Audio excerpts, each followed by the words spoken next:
Terima kasih untuk like, komen dan subscribe. Bab 673. Sementara keluarga Su dengan marah menegur Ye Lingtian dan Su Yuwei, mereka bergegas untuk menyelesaikan hubungan, dan buru-buru merayu Jiang Yudi. Nona Jiang, tenanglah, keluarga Su kami pasti akan memberi Anda penjelasan yang memuaskan.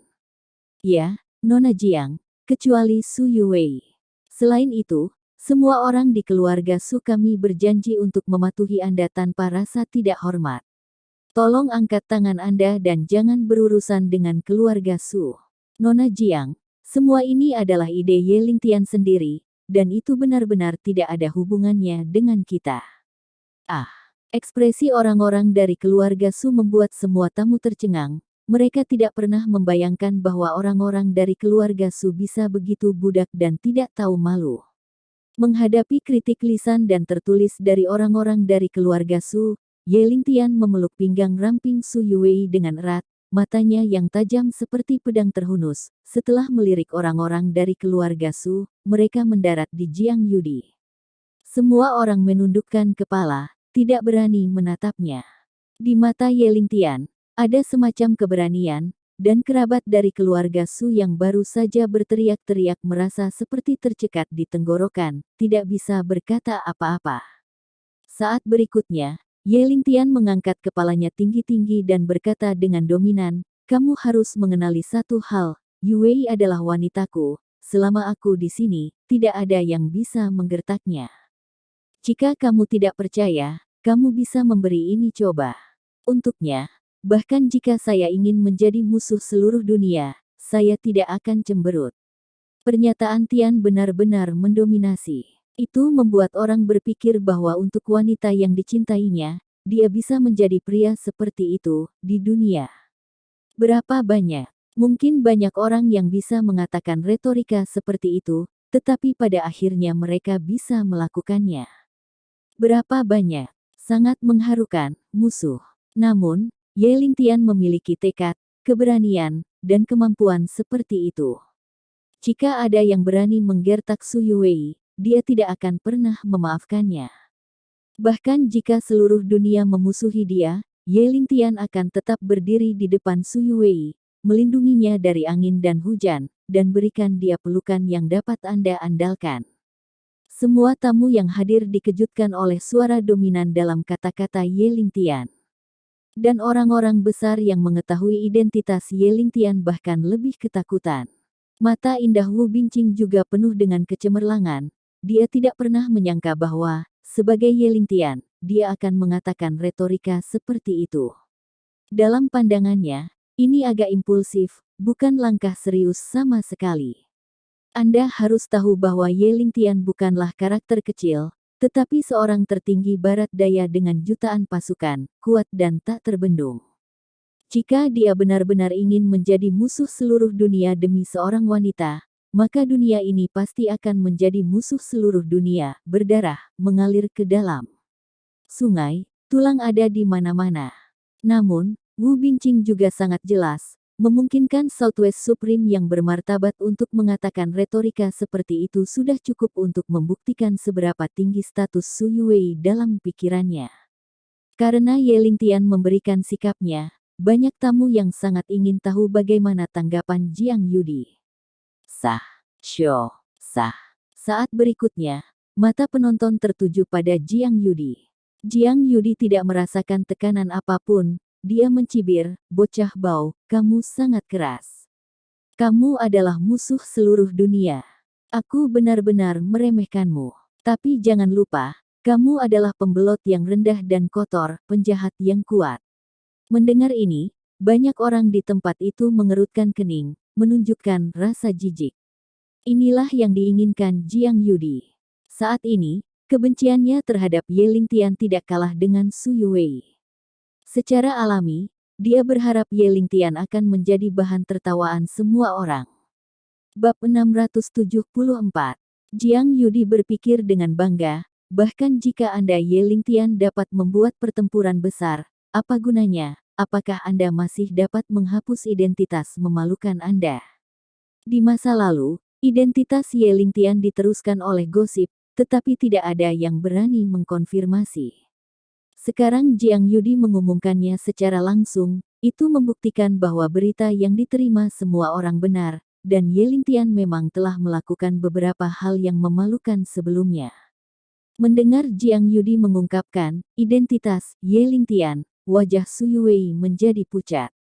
Namun, di luar dugaan Jiang Yudi, Ye Lingtian terlihat sangat tenang, dan bahkan ada sedikit ejekan di wajahnya. Jiang Yudi menjadi lebih marah ketika dia melihat ekspresi Ye Lingtian.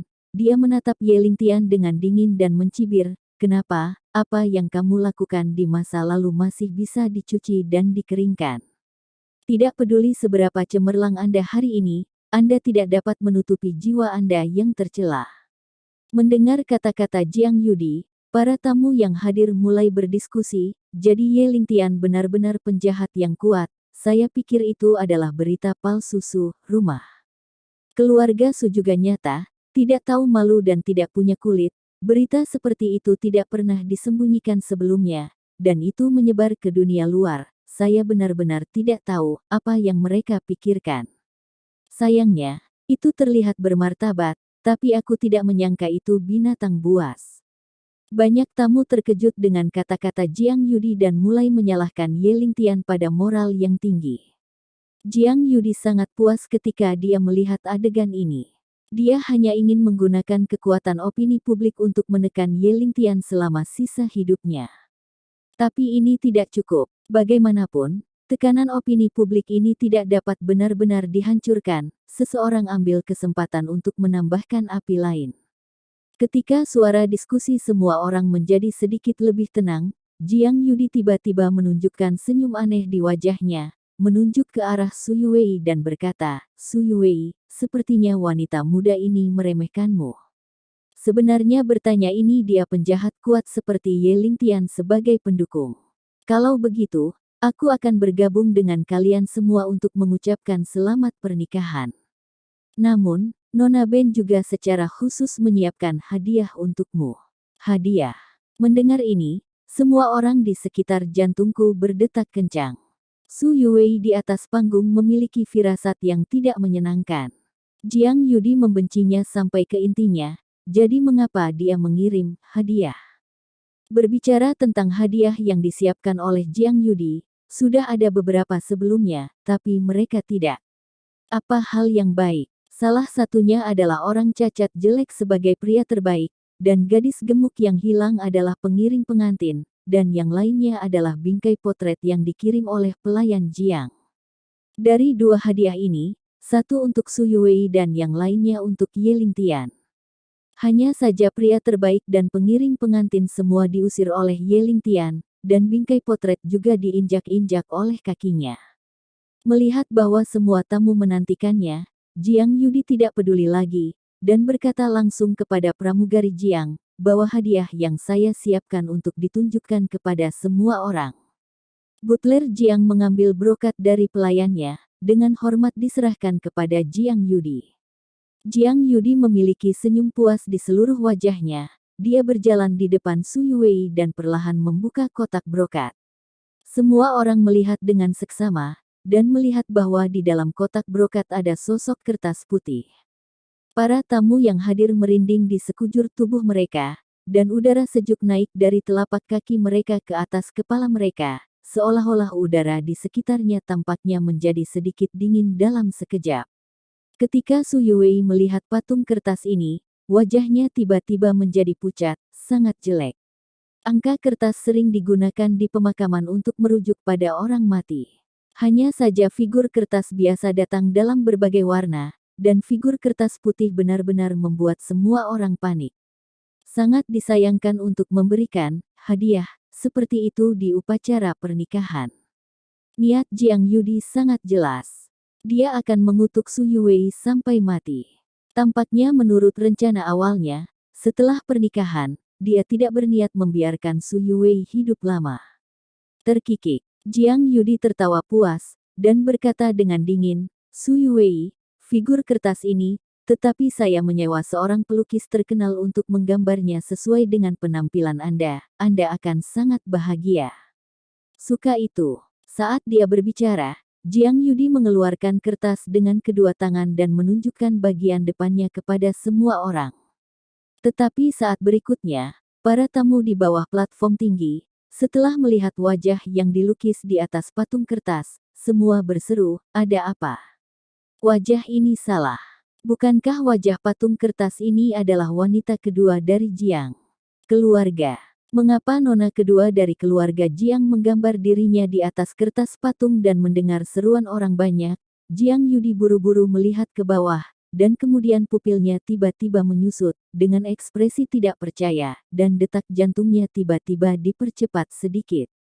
Kepala yang digambar di kertas itu bukanlah Su Yuwei, melainkan dirinya sendiri. Rasa takut yang luar biasa menyelimuti Jiang Yudi, membuatnya merasa dingin di punggungnya, seolah sepasang mata sedang menatapnya. Kotak brokat berisi manusia kertas, dari awal hingga akhir, hampir tidak pernah lepas dari pandangannya. "Kapan kamu menggambar wajah pria kertas itu?"